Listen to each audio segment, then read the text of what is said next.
धन्यवाद श्री संदीप सर। हम लोग बहुत सौभाग्यशाली हैं कि NHRCCB के राष्ट्रीय कार्यकारिणी के वरीय अधिकारीगण हमारे बीच उपस्थित हैं और जैसा कि संदीप सर ने इस संस्था के बारे में संक्षिप्त में ही लेकिन बहुत ही महत्वपूर्ण जानकारी आप तक पहुंचाई, पुनः इनके लिए जोरदार तालियां बजनी चाहिए।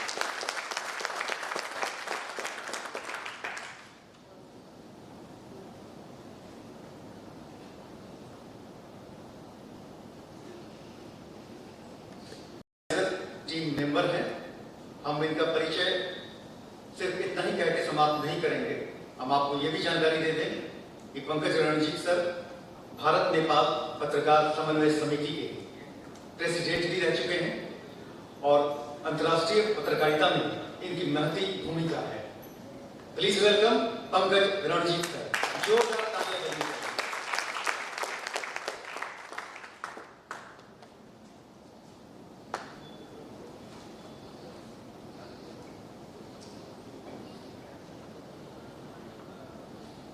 सबसे पहले मैं आप सबों को धन्यवाद देता हूं और खास करके हमारे मुख्य अतिथि जो आज यहाँ शिरकत करने वाले हैं 2 बजे। मैं एक बार फिर उनको सम्मान करते हुए हमारे जो अतिथिगण आए हैं और हमारे जो गेस्ट ऑफ ऑनर आए हैं, जो हमारे मुख्य अतिथि हैं तो राजेंद्र प्रसाद, तो ये सेवानिवृत्त मुख्य न्यायाधीश रह चुके हैं,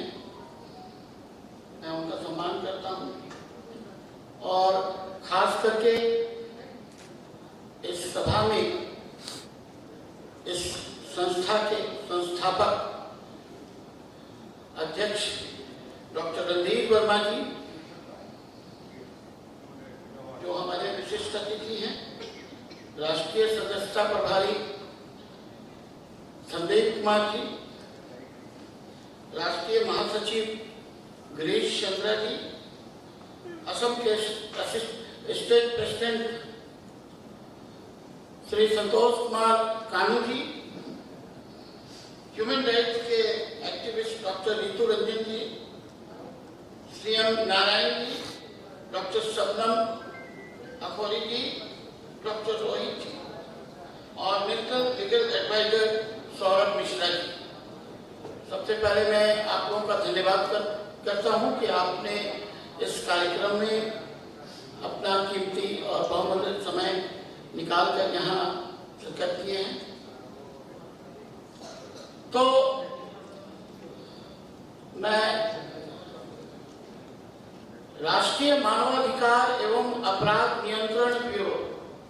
इस संस्था को लेकर मैं इससे ज्यादा दिन नहीं हुआ है, क्योंकि संस्था थोड़ी पुरानी है और मैं लगभग 3 वर्षों में इस संस्था के बारे में बहुत चीज जाना और बहुत चीज इनसे सीखा। और खास करके मुझे इस संस्था के माध्यम से एक ऐसा प्लेटफॉर्म मुझे मिला जो मैं पत्रकारिता से आकर और इस के माध्यम से जो हम चाहते थे कि मानवाधिकार की रक्षा कैसे की जाए,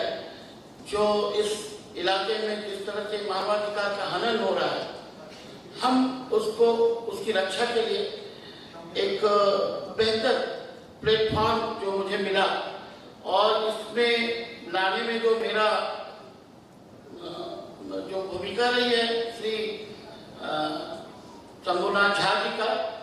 और उन्होंने मुझे इस संस्था से जोड़ा है, मैं उनका धन्यवाद करता हूँ। हमारे जो राष्ट्रीय अध्यक्ष हैं डॉक्टर रणधीर वर्मा, उनसे भी मुझे बहुत प्रेरणा मिलती है। इतनी कम उम्र में इतनी उनमें योग्यता आई और खास करके रांची से ये बिलोंग करते हैं। अभी जो वर्तमान जो हमारे यहाँ राष्ट्रपति जी हैं माननीय, उस समय में उनसे भी उनको सम्मान मिल चुका है, द्रौपदी मुर्मू जी से। ऐसे लोगों के बीच हम आज उपस्थित हैं जिनसे उनका बिल्कुल सीधा संपर्क है और मुझे गर्व है कि हम इस संस्था में उनके माध्यम से जुड़े हैं। एक बार मैं चाहूंगा कि उनके लिए एक बार जोरदार इस संस्था में आने के बाद मुझे बहुत खुशी है कि मैं अररिया जिला में बहुत सारे कार्यों को अंजाम दिया है और मुझे फख्र है कि आगे भी ऐसा होता रहेगा। इस क्षेत्र में जिस तरह से पिछड़ा हुआ क्षेत्र है, बहुत चीज़ों की कमी है बिहार में, खास करके प्रशासनिक व्यवस्था तो आप लोगों से छुपी भी नहीं है। मैं आज जो हमें अपेक्षा थी, जो कुछ लोग आने वाले थे वो किसी कारणवश नहीं आए हैं, तो इस अधिवेशन का जो मुख्य उद्देश्य था वो ये था कि यहाँ प्रशासनिक लोग हों और जो न्यायालय से जुड़े हुए लोग हों और जो हमारे यहाँ के लोग हैं पब्लिक, तो इनके बीच एक संबंध स्थापित करने की बात थी, एक कॉर्डियल रिलेशन बनाने की बात थी। और ये जो आज अधिवेशन हो रहा है इसका मुख्य उद्देश्य भी वही था। और हम लोग चाहते थे कि जिस तरह की समस्या हमारे बीच में आज देखने को मिलती है, अगर आप के साथ कोई घटना होती है, कोई वायलेंस होता है, आप कहाँ जाते हैं? थाना जाते हैं। और थाना में आपको क्या जवाब मिलता है? जब आप FIR करने जाते हैं, प्राथमिकी दर्ज कराने जाते हैं, तो क्या मिलता है? अभी जाओ, अभी देखते हैं, अभी साहब नहीं है, अभी हमारे SHO नहीं है, कहां से आए हो, क्यों हुआ, कैसे हुआ? ये इस तरह की जो चीजें हैं हमारे यहाँ इस क्षेत्र में, उसी से हम लोग अवेयर करने के लिए, उसी अधिकार को आपको परिचय कराने के लिए, उसकी जानकारी देने के लिए इस संस्था का हम लोग संस्था के माध्यम से आते हैं, ताकि आपको समान अधिकार मिले और जिस तरह से आज लोगों को मानवाधिकार का हनन किया जाता है उसकी रक्षा कर सके। हमारे बीच में बहुत सारे कानून विज्ञ हैं, लीगल एडवाइजर हैं, सौरभ मिश्रा जैसे हमारे राष्ट्रीय लीगल एडवाइजर हैं, जिनसे आपको जब कभी किसी भी समय में किसी भी तरह की जानकारी लेनी हो तो आप बेहिचक इस संस्था के टेलीफोन नंबर से, हेल्पलाइन नंबर से आप ले सकते हैं कि आपका अधिकार क्या है, आप अपने मानवाधिकार की रक्षा कैसे करें। और सबसे खास बात, हमारे बीच में बहुत पुराने जर्नलिस्ट अशोक मिश्रा जी हमारे बीच पधारे, मैं उनका धन्यवाद दूंगा, अपना कीमती वक्त निकाल कर यहाँ आए हैं हिंदुस्तान टाइम से। तो मैं चाहूंगा कि उनका तालियों से स्वागत किया जाए। अशोक मिश्रा, ये बहुत गर्व की बात है कि आज ये देखने को मिलता है कि जिस तरह से एडमिनिस्ट्रेशन का जो होना चाहिए, जो भूमिका होनी चाहिए, उससे वंचित रह जाते हैं। आज सबसे बड़ी बात मैं राष्ट्रीय अध्यक्ष जी का भी ध्यान में आकर्षित कराना चाहूंगा इसको कि FIR करते समय एकदम बिल्कुल, ये हमारे बहुत सारे लोग हैं बिहार से आए हैं, सारे ये अररिया जिला से हैं, बहुत लोग हैं। खास करके हमारे बीच में मैं आपको जानकारी दूंगा, श्री चंद्रशेखर सिंह बब्बन जी यहाँ आ चुके हैं, जो जिला अध्यक्ष रहे हुए हैं बीजेपी के, बहुत कद्दावर नेता हैं और इनको आए इन चीजों से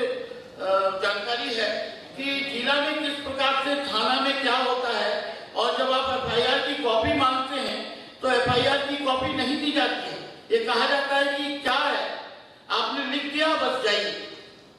तो FIR की कॉपी नहीं मिलनी क्या दर्शाता है, आपने FIR किया या ना किया, ये उसकी बात है। मैं राष्ट्रीय अध्यक्ष जी से को इस ओर ध्यान आकृष्ट कराना चाहूंगा कि ये जो प्रवृत्ति बनी हुई है एडमिनिस्ट्रेशन में, अररिया जिला ही नहीं पूरे बिहार में, क्योंकि यह बात उनके समक्ष रखने की आवश्यकता इसलिए है कि इस तरह की जो प्रवृत्ति है, इस तरह का जो एक बना हुआ है वातावरण, इसको दूर करने में हम जितने लोग हैं जो इन चीजों से वंचित होते हैं उनका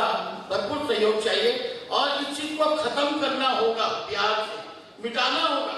कि किस तरह से लोग FIR करने जाते हैं और उनको वो रिसीविंग नहीं मिलता है, साफ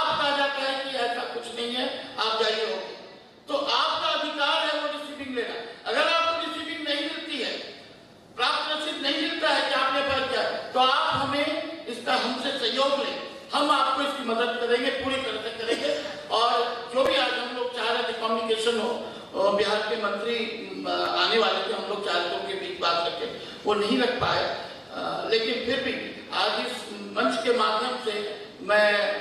जानकारी देता हूं कि आप अपना अधिकार न छोड़, सबसे पहले आप अपने अधिकार के प्रति सजग रहें। अगर जानकारी नहीं हो तो जानकारी लेने के लिए हमारी संस्था आपको हर तरह की जानकारी देगी। समय बहुत कम है, बहुत सारे लोग हैं, मैं चाहूंगा कि अब मैं और जो लोग आए हैं हमारे माध्यम से, मैं उनका फिर एक बार धन्यवाद देता हूं और तहे दिल से